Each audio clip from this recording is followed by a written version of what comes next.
team lead for the USAID Disaster Assistance Response, Stephen Allen. He is USAID's mobile headquarters in Turkey right now, not far where James Longman was. So, Stephen, what do you think about these remarkable rescues? I mean, survivors still coming out of that rubble alive more than 200 hours later. Yeah, it's great. I mean, anytime that you can get a rescue that late into the operation, it really is, as you described it, a miracle. It gives everyone a lot of hope, a lot of sort of cheer, and it builds morale.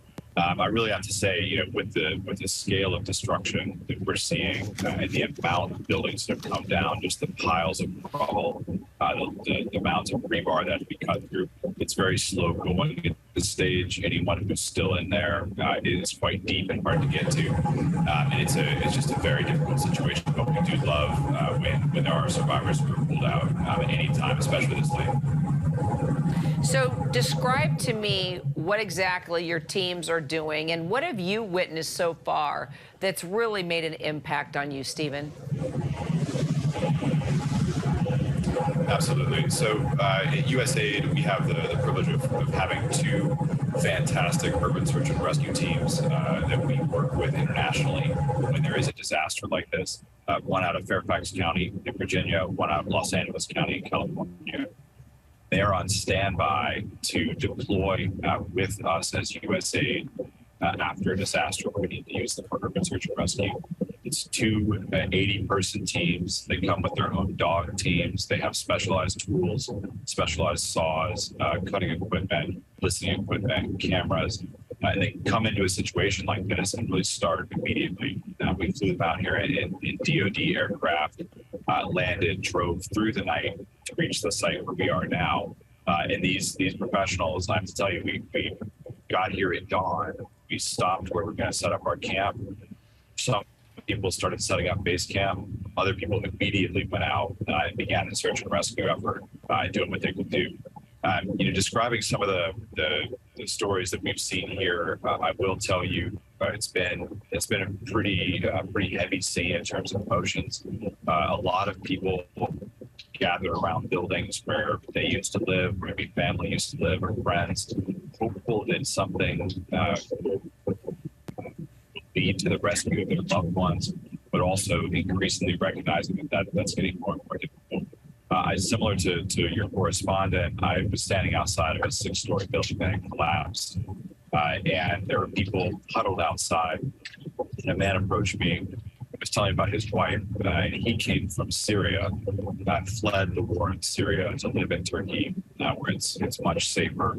And even in that refuge of safety, he lost his family in the collapse of the building. And it was just devastating. We looked at pictures of his family together, held that moment of tragedy as the search and rescue efforts continue.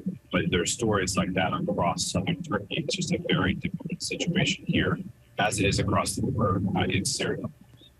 Well, it's amazing to see all the various assets come and be a part of the mission here.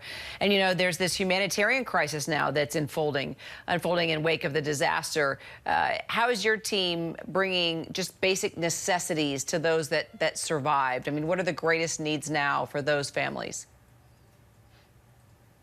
Yeah, absolutely. So even as the search and rescue effort does continue, but it gets farther along. USAID, we're transitioning into the next phase of our humanitarian operation, which is really to support the people of Turkey and Syria. So we are bringing in relief commodities. We've got flights landing tonight, and then over the next few days, bringing in things like shelter kits and blankets, hygiene kits, buckets, things that can be used by people who've lost their homes while they rebuild and reflect their lives. Same goes in Syria, that we are providing urgently needed relief materials. We have partners in Syria we've been working with for years as part of the humanitarian effort in response to the war. We have pivoted those partners to work on earthquake relief. So they are providing some of that assistance there. But I can tell you, the situation across the border in Syria is also very devastating. It's been difficult to get access to supplies in a conflict zone. This is just a much more complicated dynamic. And it really is tragedy upon tragedy for the people there. Just it's such a difficult situation here. Makes those stories of survival even more precious. And I was just watching that video once again of the woman that was pulled from the rubble after 222 hours, Stephen, and looking at that rescue worker holding on to her hand as they were bringing her out of the rubble. I mean, this becomes a real personal mission, too. I know the impact takes a toll on everybody. Stephen Allen, amazing work, what you are all doing. Thank you so much for zooming in. Thank you very much. Hi, everyone. George Stephanopoulos here. Thanks for checking out the ABC News YouTube channel. If you'd like to get more videos, show highlights, and watch live event coverage, click on the right over here to subscribe to our channel. And don't forget to download the ABC News app for breaking news alerts. Thanks for watching.